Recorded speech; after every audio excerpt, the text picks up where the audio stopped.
अब हमारे साथ केंद्रीय मंत्री हरदीप पुरी जी जुड़ रहे हैं आज तक पर। हरदीप जी, बहुत स्वागत है आपका आज तक पर। मेरा पहला प्रश्न आपसे यही कि टैक्स रिजीम में हेरा फेरी का आरोप अधीर रंजन जी लगा रहे हैं।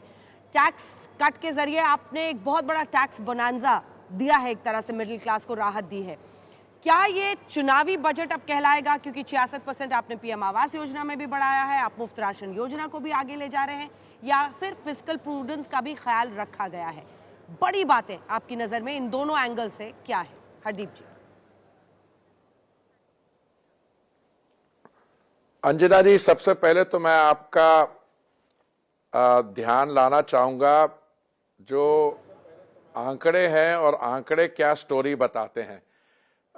9 साल पहले मोदी जी ने जब दायित्व संभाला, उससे पहले हमारी पर कैपिटा इनकम देश में 1 लाख रुपए थी।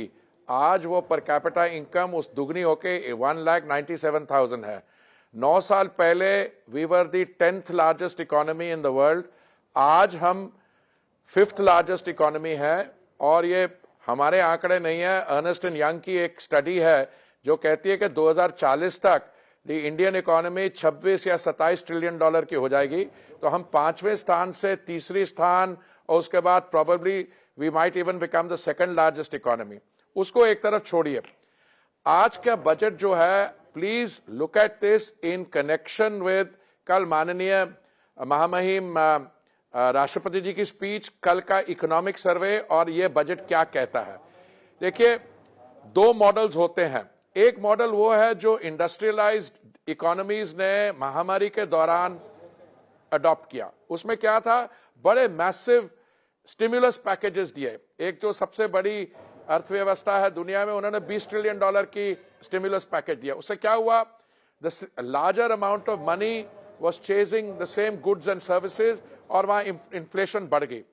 हमारे यहां भी स्टिमुलस पैकेज था, बट वो बहुत सेंसिबल और मैच्योर तरीके से इंप्लीमेंट हुआ। आज स्थिति ये है कि हम 2 साल की कठिनाइयों के बाद we are back to pre covid levels of development, we are back to pre covid levels of economic activity. और आपका जो कैपिटल एक्सपेंडिचर को क्यों मैं इतना महत्व दे रहा हूं, क्योंकि कैपिटल एक्सपेंडिचर से इंफ्रास्ट्रक्चर बढ़ेगा।